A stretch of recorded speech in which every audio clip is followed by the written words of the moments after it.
Hello friends, देव studies से मैं पूनम कुमारी आपका बहुत बहुत स्वागत करती हूँ।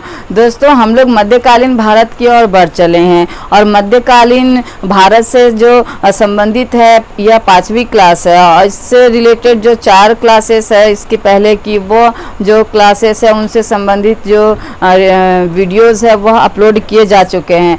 तो मध्यकालीन भारत को बेहतर तरीके से समझने के लिए ज़रूरी यह होगा कि हम लोग इसको बेसिक से पढ़ें और बेसिक से पढ़ने के लिए आप लोगों को पहले यानी जिन लोगों ने वो पहले के 4 वीडियोस नहीं देखे हैं तो मध्यकालीन भारत के यानी इसको बेहतर तरीके से समझने के लिए पहले आप लोग वो जो है 4 वीडियोस जो अपलोड किए जा चुके हैं उसको ज़रूर देखें। तो आगे की जो क्लासेस होंगी या चाहे आज की जो क्लास है वह बेहतर तरीके से समझ में आएगी। तो आइए हम लोग जो है यानी मध्यकालीन भारत में आगे जो है हम लोग जो है मोहम्मद गजनवी के बारे में स्पेशली जो हम लोग क्लास चला रहे हैं और इस महमूद गजनवी से संबंधित जो है यह दूसरी क्लास है। इसकी पहली क्लास जो है अपलोड की जा चुकी है। तो इस यानी महमूद गजनवी जो कि भारतीय इतिहास का एक महान कैरेक्टर माना जाता है एग्ज़ाम्स के दृष्टिकोण से, इससे रिलेटेड जो है बहुत सारे जो प्रश्न है एग्ज़ाम्स में बनते हैं। तो इस महमूद गजनवी को बेहतर तरीके से जानने के लिए आप लोग जो इसका पार्ट 1 है उसको ज़रूर देख लें। तो आइए, महमूद गजनवी जो कि यामिनी वंश का यानी गजनी वंश और यामिनी वंश कहा जाता है, यानी गजनी वंश और यामिनी वंश एक ही वंश है। जो इस वंश का वह एक महान यानी सबसे प्रतापी और महान शासक जो है यह महमूद गजनवी ही रहता है। और यह जो है यानी कि 999 के आसपास जो है यह शासक बनता है, राजा बनता है और 1000 से 1027 के बीच जो है यह 17 बार भारत पर आक्रमण करता है। यानी 1000 से 1027 के बीच यह 17 बार आक्रमण करता है और भारी मात्रा में जो है वह यहाँ के राजाओं को, यहाँ के मंदिरों को लूटता है और फिर जो है लूटने के पश्चात जो है वापस वह चला जाता है। तो यह जब भारत पर आक्रमण करता था यानी इसका नियम था कि यह जब आक्रमण करता था यानी गर्मियों के प्रारंभ में तो यह आक्रमण करता था और बारिश शुरू होने से पहले जो है वापस चला जाता था। मीन्स इसका जो आक्रमण का उद्देश्य कहीं से भी साम्राज्य विस्तार नहीं था। इसके आक्रमण का मूल उद्देश्य जो था वह लूटपाट था, क्योंकि इसे खबर मिली थी कि यह जो है यानी भारत में जो है मंदिरों में और राजाओं के पास जो है भारी संपदा यानी कि भारी संख्या में जो है धन संपत्ति यहाँ के मंदिरों और राजाओं के पास रहता है। तो इस वजह से वह क्या करता है कि गर्मियों के आरंभ में तो वह आक्रमण करता है और बारिश शुरू होने से पहले जब वह जितना लूट हो सकता था यानी लूट खसोट करके वह वापस चला जाता था। क्योंकि बारिश शुरू होने के बाद क्या होता था कि पंजाब की जो नदियां हैं उसमें पानी भर आता था और उसके लिए जो है मुश्किल होता था उन हीरे जवाहरात यानी वो जो खजाने लूट करके ले जाता था तो उस नदियों को भरने के बाद उसे मुश्किल होता था पार करना। तो इस वजह से क्या होता था कि बारिश से पहले ही जो है वह यानी कि वापस लूट करके चला जाता है। तो जब वह यानी कि 1000 से 1027 के बीच यानी 1027 के बीच जो है वह 17 बार भारत पर आक्रमण करता है। और इन 17 आक्रमणों के बारे में तो हम लोग नहीं पढ़ेंगे क्योंकि इससे इतने आक्रमणों से संबंधित जो है प्रश्न भी पूछे नहीं जाते, किंतु उसके कुछ आक्रमण ऐसे हैं जो महत्वपूर्ण माने जाते हैं और इससे रिलेटेड जो है प्रश्न एग्जाम्स में बनते हैं। तो उसके कुछ महत्वपूर्ण आक्रमणों के बारे में ही जो है हम लोग जानने का प्रयास करेंगे। तो आइए जो हम लोग जो है इसके जो प्रथम आक्रमण होता है, इसके द्वारा जो प्रथम आक्रमण किया जाता है 1000 ईस्वी में, उसके बारे में हम लोग जानने का प्रयास करते हैं। तो इसका जो प्रथम आक्रमण है वह 1000 ईस्वी में करता है यह, और ये 1000 आक्रमण यानी 1000 के आसपास जो वह आक्रमण करता है वह उस समय पंजाब और अफ़गानिस्तान का जो शासक है वह यानी वहाँ हिंदू शाही शासक का राज चलता है उस काल में। और ये जो शासक है यह जयपाल रहता है, यानी कि उस समय पंजाब और अफ़गानिस्तान का जो शासक है यह जयपाल रहता है और वह 1000 ईस्वी में आक्रमण करता है। यहाँ पर क्या होता है कि ये जो इसका प्रथम आक्रमण रहता है, इस आक्रमण में वह क्या करता है कि यानी कि उसके बाहरी क्षेत्रों पर ही वह आक्रमण करता है और कुछ थोड़ा बहुत लूटपाट करके वह वापस चला जाता है। यानी इसके अंदरूनी क्षेत्रों में वह प्रवेश नहीं कर पाता है और वह वापस चला जाता है। किंतु अगले ही साल जो है यह 1001 में जो है दोबारा यह आक्रमण करता है। और इस बार क्या करता है कि यानी इस समय भी जो है हिंदू शासक जो यानी हिंदूशाही शासक का ही राज रहता है और यह जयपाल ही जो है उस समय भी यहाँ का शासक रहता है। तो इस समय क्या करता है, इस आक्रमण में क्या करता है कि वह यानी जयपाल के जो अंदरूनी क्षेत्र रहता है उस पर वह घुसता है और दोनों के बीच जो है घमासान युद्ध होता है। और इस युद्ध में क्या होता है कि यह जो है जयपाल हार जाता है। और इस जयपाल के हारने के पश्चात क्या होता है कि जो यानी मोहम्मद गजनवी का जो सेनापति होता है इस जयपाल को इसके 15 रिश्तेदारों के साथ जो है उसके समक्ष यानी गजनवी के समक्ष जो है पेश करता है। और यह खुद को छुड़ाने के लिए यानी यह जयपाल जो है खुद को स्वतंत्र कराने के लिए क्या करता है कि कई लाख स्वर्ण मुद्राएं जो है महमूद गजनवी को देता है और लगभग 5 लाख जो है दास जो है वह महमूद गजनवी को भेंट करता है। तो ये सब लेकर के यानी ये स्वर्ण मुद्राएं और जो जेवरात रहते हैं और जो दास दिए जाते हैं इस जयपाल के द्वारा गजनवी को, तो वह सब लेकर के जो है वह गजनवी वापस चला जाता है। तो ये स्वतंत्र तो हो जाता है यह जयपाल, किंतु उसे जो है बहुत आत्मग्लानि होता है क्योंकि इसका जो पिता रहता है यानी गजनवी का पिता रहता है सुबुक्तगीन।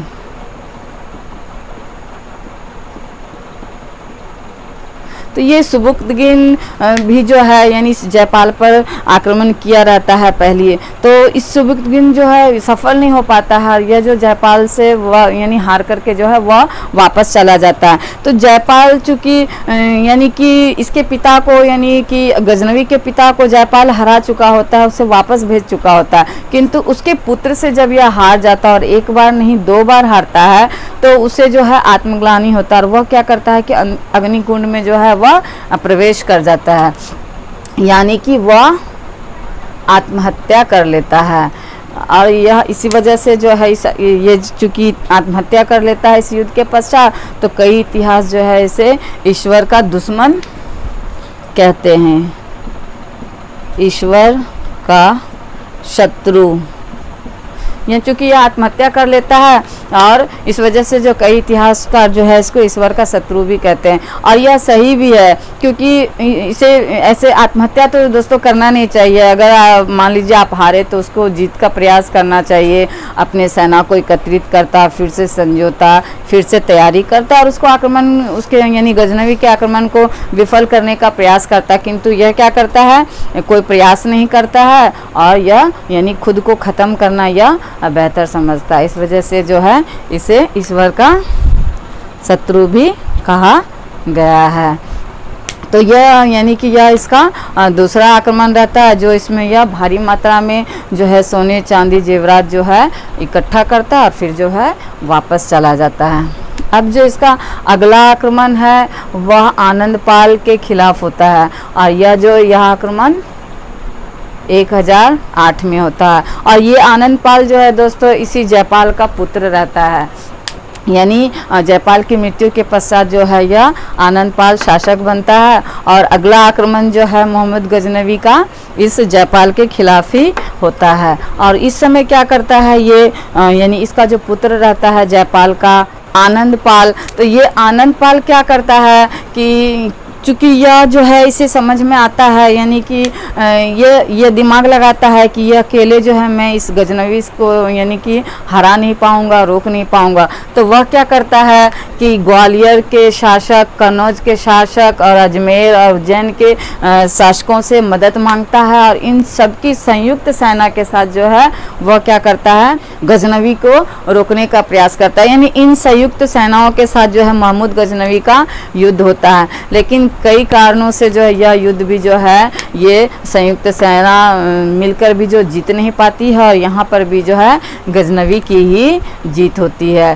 और गजनवी यहाँ से भी भारी मात्रा में जो है सोने चांदी और जो जेवरात रहते हैं, मुद्राएं रहते हैं, उसको लूटता है और फिर जो है वापस चला जाता है। कहा जाता है कि इस आक्रमण के क्रम में ही जो है वह मूर्तियों को तोड़ना वह सीख जाता है, यानी कि यहाँ पर चूँकि उज्जैन और कन्नौज में जो है बड़े पैमाने पर मंदिर रहते हैं, उन मंदिरों को वह लूटना आरंभ करता है और बड़े मात्रा में जो है वह मंदिरों में जो उपस्थित मूर्तियां रहती थी उस मूर्तियों को यह तोड़ता था और वापस सारा कुछ लूट करके चला जाता था। इस वजह से जो है इसे कहा भी जाता है, यानी इसे मूर्ति भंजक या बुत शिकन भी कहा जाता है। अब इसका जो अगला आक्रमण है वह जो है राज्यपाल के खिलाफ होता है। यह 1018 से 1019 के बीच जो है यह आक्रमण होता है। उस समय जो है कन्नौज का राजा राज्यपाल रहता है और ये राज्यपाल पर जब यह आक्रमण करता है तो यह इतना कायर राजा रहता है कि यह बिना युद्ध किए ही जो है वह क्या करता है, भाग जाता है। यानी ये बेचारा तो युद्ध करता है और उसके बाद दोबारा यानी 2 बार हार जाता है, तो इस वजह से वो आत्महत्या कर लेता है। किंतु ये इतना बड़ा कायर रहता है कि यह बिना युद्ध किए ही जो है युद्ध से भाग खड़ा होता है। तो इस वजह से जो गजनवी को ज़्यादा कुछ करना ही नहीं पड़ता है और वह जो है वह वापस लूटपाट मचा के चला जाता है।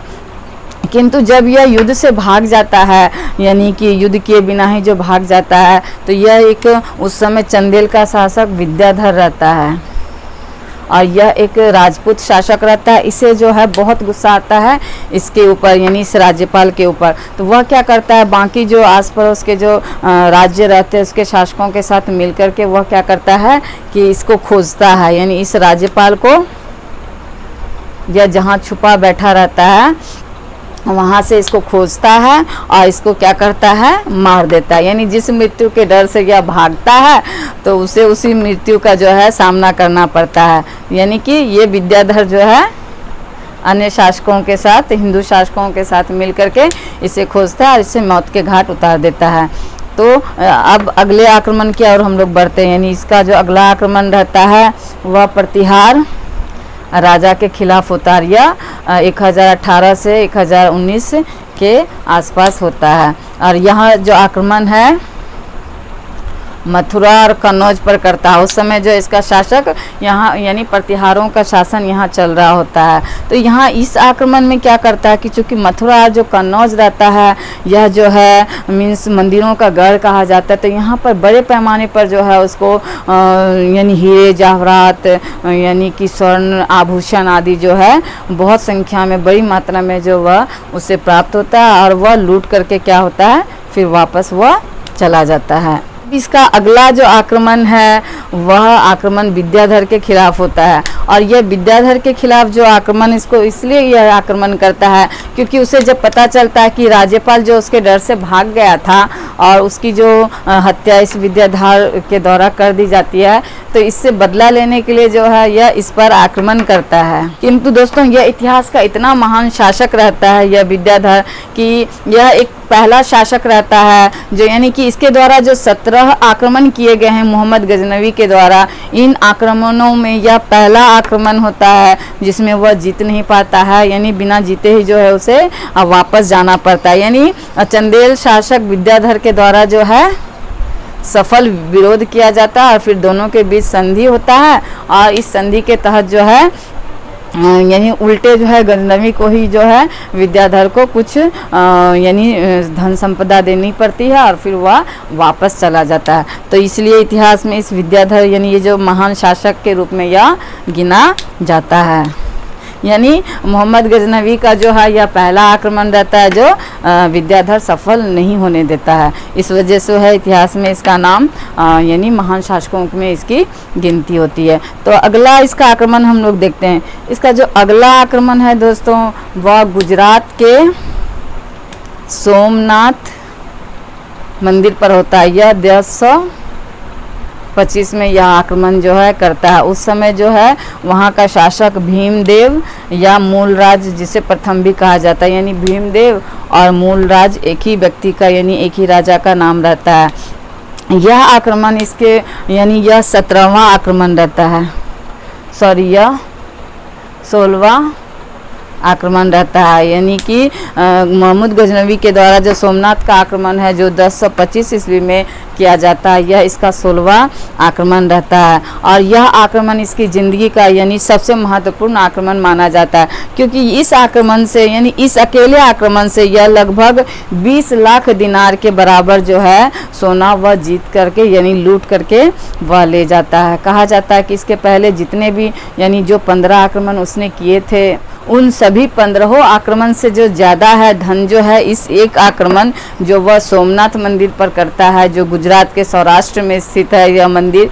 यहाँ पर इस मंदिर पर आक्रमण इसके जीवन का यानी कि 15 आक्रमण से सबसे ज़्यादा जो लूट या इस मंदिर से यानी कि धन संपदा को लूटता है। और यहाँ पर जो है बड़े पैमाने पर जो है लोगों का कत्ल करता है। और वहाँ जो यानी गर्भगृह का जो कहा जाता है जो मेन शिवलिंग रहता है, उस शिवलिंग को वह उखाड़ता है, उसे कई टुकड़ों में तोड़ता है और वह जो है उसे वापस गजनी लेकर के जाता है। और वहाँ पर जो है एक जामी मस्जिद नाम का एक मस्जिद रहता है, उस मस्जिद की सीढ़ियों पर कहा जाता है कि यह जो शिवलिंग के टुकड़े यानी शिवलिंग को जो यह टुकड़ों में तोड़ता है, उन टुकड़ों को क्या करता है वह मस्जिद की सीढ़ियों में लगवा देता है, ताकि जो लोग मस्जिद में चढ़े तो इस शिवलिंग पर जो है वह पैर रख करके वह चढ़े। तो यह इतना क्रूर और अत्याचारी शासक रहता है। और इस सोमनाथ मंदिर से ही जो है वह सबसे अधिक धन संपदा लूट करके जो है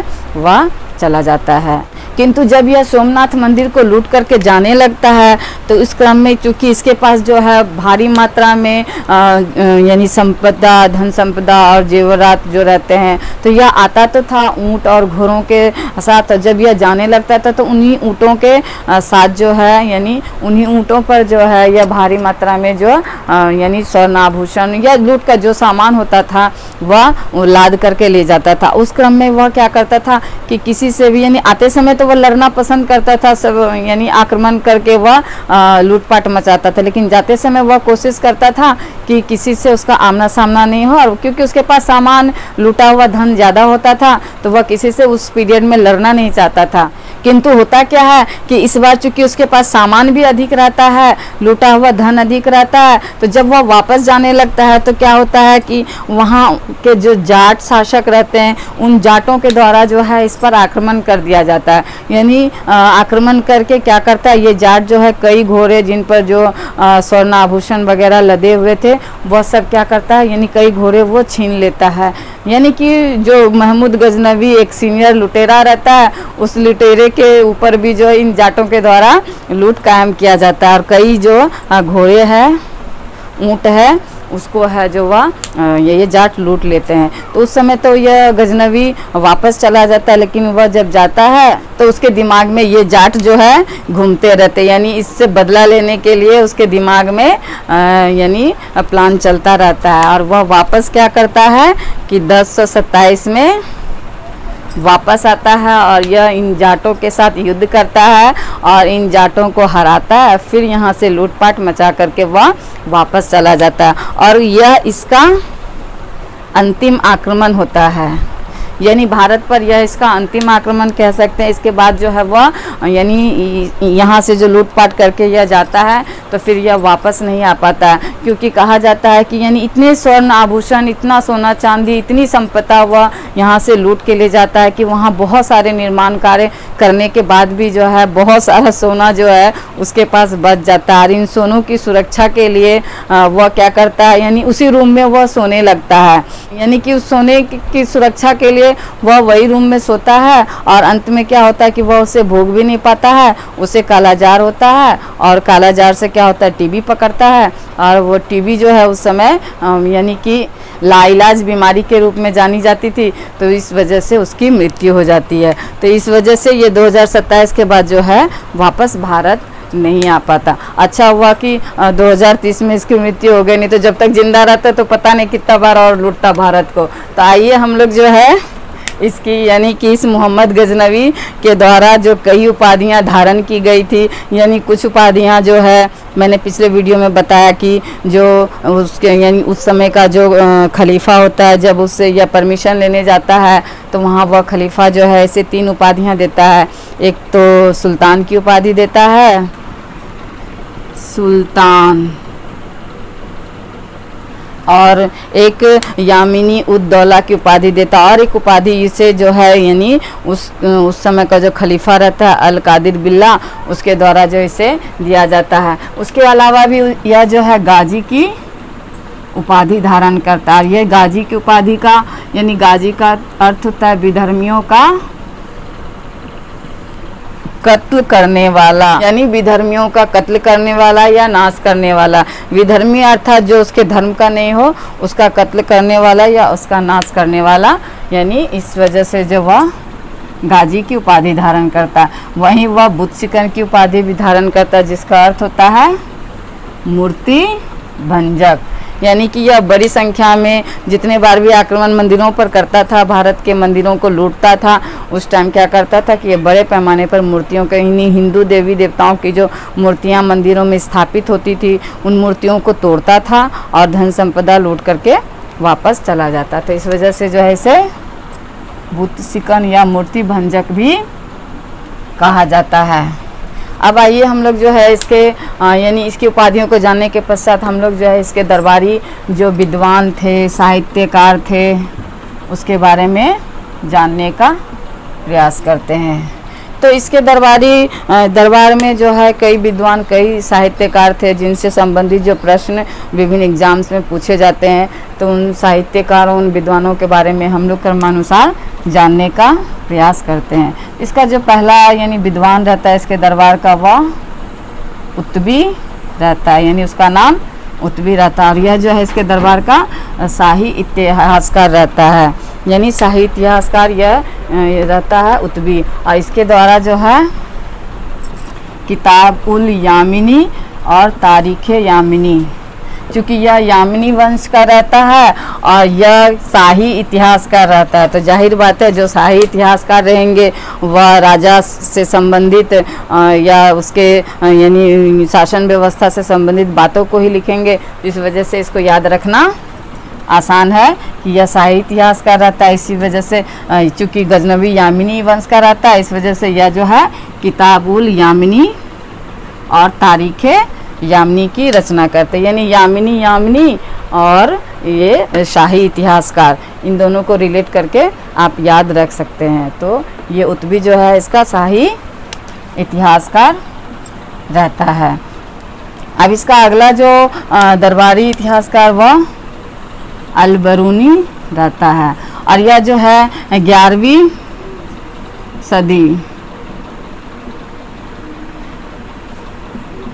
सदी में भारत आता है, यानी 11वीं सदी में जो है यह गजनवी के साथ भारत आता है। और कहा जाता है कि यह भारतीय सभ्यता, संस्कृति और यहाँ की जो सामाजिक स्थिति है उससे यह इतना प्रभावित होता है, यानी यह इतना उसे पसंद आता है भारतीय सभ्यता और संस्कृति कि वह जो है यहाँ के यानी यहाँ से संबंधित संस्कृति सभ्यताओं से संबंधित कई पुस्तकें लिखता है। ना सिर्फ लिखता है बल्कि यहाँ की जो गणित विज्ञान से संबंधित जो यानी दर्शन से संबंधित जो भारतीय पुस्तकें थी, ना सिर्फ उसको पढ़ता है बल्कि उसे अरबी में अनुवाद करके वह अपने देश भी लेके जाता है। तो यह अलबरूनी जो है यानी कि एग्ज़ाम्स के दृष्टिकोण से बहुत महत्वपूर्ण यानी कैरेक्टर है, जो कि आपका गजनवी यानी गजनी के यानी मोहम्मद गजनवी के दरबार का यह इतिहासकार रहता है। और यह जो है किताब उल हिंद और तारीख़ हिंद, यानी ये हिंद याद रखिए, ये हिंद जो है यह अलबरूनी की रचना है और यामिनी जो है उत्बी की रचना है। तो इस तरह से हम लोग जो है याद रख सकते हैं। और ये यानी इसकी 2 रचनाएं रहती है, किताबुल हिंद और तारीख़ हिंद। और ये जो किताबुल हिंद जो है, ये किताबुल हिंद को जो है यानी कि यह अरबी भाषा में लिखी रहती है,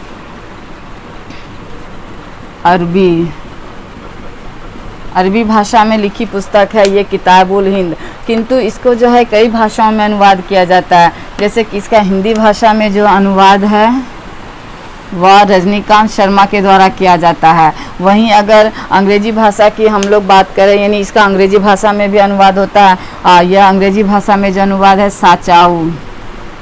साचाऊ के द्वारा किया जाता है। यानी साचाऊ के द्वारा जो है इसे अंग्रेजी भाषा में, यानी किताबुल हिंद की रचना जो है अंग्रेजी भाषा में साचाऊ के द्वारा की जाती है और हिंदी भाषा में रजनीकांत शर्मा के द्वारा की जाती है। और इसकी जो मूल रचना है जो अलबरूनी के द्वारा की जाती है वह अरबी भाषा में रहती है। और यह जो है पुराणों का अध्ययन करने वाला प्रथम मुसलमान रहता है। यानी कि यह जो है, यानी जो भारतीय धर्म ग्रंथ है, हिंदुओं का धर्म ग्रंथ है पुराण, उसका अध्ययन यह करने वाला प्रथम मुस्लिम व्यक्ति रहता है। इससे भी संबंधित बहुत सारे प्रश्न एग्जाम्स में पूछे जाते हैं कि यानी कि पुराणों का अध्ययन करने वाला प्रथम मुसलमान कौन था। तो पुराणों का अध्ययन करने वाला जो है यह अलबरूनी प्रथम मुसलमान माना जाता है भारतीय इतिहास में। अब अगला जो प्रमुख इतिहासकार है वह, यानी कि विद्वान है, वह फिरदौसी है, इस गजनवी के यानी साम्राज्य का या दरबार का। और इसके द्वारा जो शाहनामा की रचना की जाती है। और इस शाहनामा, यानी ये जो शाहनामा है फिरदौसी की रचना, यह एग्जाम्स के दृष्टिकोण से यानी यह एवरग्रीन क्वेश्चन माना जाता है। यानी इससे रिलेटेड यह शाहनामा फिरदौसी से रिलेटेड जो है ना जाने कितने अनगिनत एग्जाम्स में इस प्रश्न को जो है शामिल किया गया है। कई बार शाहनामा किसकी रचना है, तो फिरदौसी की रचना है। या शाहनामा के रचयिता जो फिरदौसी थे वह किसका दरबारी इतिहासकार या कवि था, तो वह मोहम्मद गजनवी का इतिहासकार था। तो इसको निश्चित रूप से जो है याद रखना है कि फिरदौसी जो है यानी फिरदौसी शाहनामा के रचनाकार है। और इसे जो है अफगानिस्तान का महाभारत कहा जाता है। यानी ये जो फिरदौसी की रचना है इसे अफगानिस्तान का महाभारत कहा जाता है। और इसे यानी फिरदौसी को जो है पूर्व का होमर या हेमर भी कहा जाता है। यानी ये इसकी उपाधि थी। ये फिरदौसी को जो है पूर्व का हेमर या होमर भी कहा जाता है। अगले जो इसके इतिहासकार है वह बैहाकी है। और ये बैहाकी जो है इसके द्वारा तारीख़ सुबुक्तगिन की रचना की जाती है। ये सुबुक्तगिन जो है मोहम्मद गजनवी का पिता रहता है, उसके जीवन के से संबंधित इतिहासों को जो है इस बैहाकी के द्वारा रचित की जाती है। जिस किताब में यानी उसके पिता सुबुक्तगिन के जीवन से संबंधित बातों को यानी लिखा जाता है, वह किताब जो है तारीख़ सुबुक्तगिन नाम से जाना जाता है। तो ये इसके यानी उतबी, अलबरूनी, फिरदौसी और बैहाकी जो है इसके यानी इसके दरबार के प्रमुख विद्वान और इतिहासकार थे। तो इनसे संबंधित हमने बातों को जाना जो एग्ज़ाम्स के दृष्टिकोण से बहुत ही महत्वपूर्ण टॉपिक है। और महमूद गजनवी से संबंधित और एक प्रमुख तथ्य है कि महमूद गजनवी ने ही जो है सबसे पहले संस्कृत और अरबी भाषा में चांदी के सिक्के जारी किए। दोस्तों यह महमूद गजनवी जो है भारतीय सभ्यता संस्कृति से बहुत चिढ़ता है, यानी बहुत नफरत कर रहती है इसे भारतीय सभ्यता और संस्कृति से।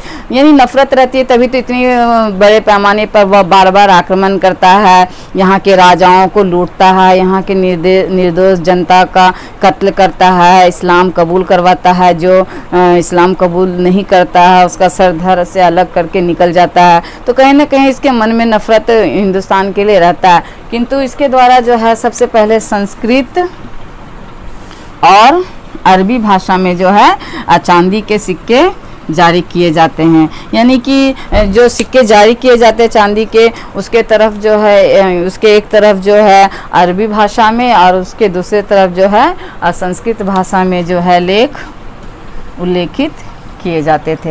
यानी कि संस्कृत और अरबी भाषा में चांदी के सिक्के जारी करने वाला जो यह महमूद गजनवी प्रथम शासक माना जाता है। और गजनवी की जो मृत्यु है वह 10 से 30 में कालाजार के कारण होती है। तो मैंने तो पहले ही बताया कि 1030 में जो है इसकी मृत्यु होती है। यानी कि जिस रूप में इसका सोना चांदी पड़ा रहता है उस सोने चांदी को देखते देखते यह बीमार पड़ जाता है और उसी के कारण इसको कालाजार होता है, फिर टीबी पकड़ता है और यह मर जाता है। यानी ये जिस सोने और चांदी को लूटने में जो यह पूरा उम्र बिता देता है, इतने लोगों का कत्ल करता है, इतने लोगों को दुखी करता है, इतने शासकों को हराता है, लूटपाट मचाता है, उसे वह भोग भी नहीं पाता है। यानी कि 1027 में तो वह अंतिम आक्रमण करता है, मात्र 3 साल में जो है यानी 1030 में जो है उसकी मृत्यु होती है। तो मात्र 3 साल बाद जो है उसकी मृत्यु हो जाती है। वह इन धन संपदा को जिससे वह जीवन भर लूटता है, लोगों को दुखी करता है, कत्लेआम मचाता है, किंतु फिर भी वह उसे भोग नहीं पाता है और वह अंत में उसकी लगभग यानी 60 वर्ष से भी कम उम्र में जो है उसकी मृत्यु हो जाती है। तो ये थे दोस्तों मोहम्मद गजनवी से संबंधित महत्वपूर्ण जानकारियाँ, जो कि यानी एग्ज़ाम्स के दृष्टिकोण से बहुत महत्वपूर्ण माना जाता है। अगले वीडियोस में यानी अगली जो क्लास होगी वह जो है मोहम्मद गौरी से संबंधित क्लास होगी, और उसमें जो है मोहम्मद गौरी और पृथ्वीराज चौहान के बीच जो है हम लोग जो संघर्ष चलता है, तराइन का युद्ध होता है, इन सब बातों को है जो जानने का प्रयास करेंगे। तो तब तक के लिए मेरे चैनल से जुड़ने के लिए, मेरे वीडियो को देखने के लिए बहुत बहुत धन्यवाद।